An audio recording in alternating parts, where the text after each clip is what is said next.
Humanity is changing the chemistry of the atmosphere. Welcome to the 2026 Milan Cortina Winter Olympics, a festival of international sport in the middle of a global climate crisis. Putting athletes, fans and sport itself at risk. And it's all down to the burning of fossil fuels. Yet the Games are sponsored by a car maker, an international airline and Italy's biggest oil company. It's a paradox.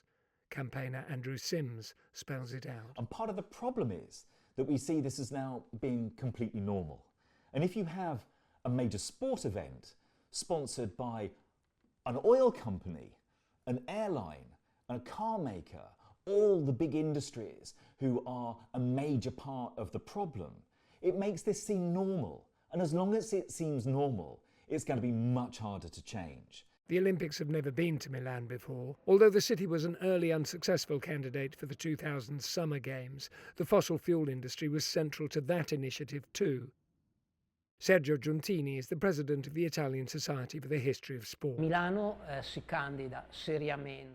was a candidate for the Summer Olympics in the late 1980s and early 1990s, with a bid to host the 2000 Games spearheaded by Massimo Moratti, who later became president of one of the city's biggest football teams, Inter Milan. His family owns one of Italy's largest oil companies, Saras, which has its own refineries in Sardinia. Saras isn't involved in these Winter Games, but the oil company Eni is, and a new report called Olympics Talks by Scientists for Global Responsibility and the New Weather Institute shows the carbon footprint of the Winter Olympic Games. Based only on official data and excluding emissions related to sponsorship deals with major polluters, the 2026 Winter Olympics in Milan Cortina will cause climate warming emissions of nearly 1 million tonnes of carbon dioxide equivalent, lead to an estimated loss of 2.3 square kilometres of snow cover, the equivalent in area of around 1,300 Olympic-sized ice hockey rinks, and the loss of over 14 million tonnes of glacier ice. 3 promotional sponsorship deals between the Games and major polluters.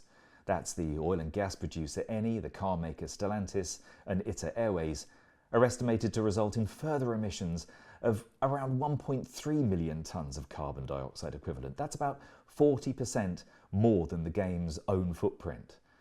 And it leads to additional estimated future losses of about 3.2 square kilometres of snow cover, or the equivalent in area of around 1,800 Olympic-sized ice hockey rinks, and over 20 million tonnes of glacier ice. So the total impact for the Games, when you look at the Games itself and these 3 sponsorship deals, will likely lead to approximately 5.5 square kilometres of snow cover loss.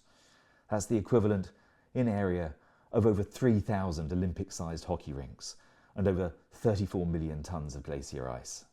And when we look at the effect of effectively promoting pollution by having sponsors who are some of the biggest polluters around, these are oil companies, airlines and car makers, we see this hugely ironic situation where an event is being sponsored by the very kind of companies engaged in the very kind of activities that are destroying the future for that sport. And that doesn't seem to stack up.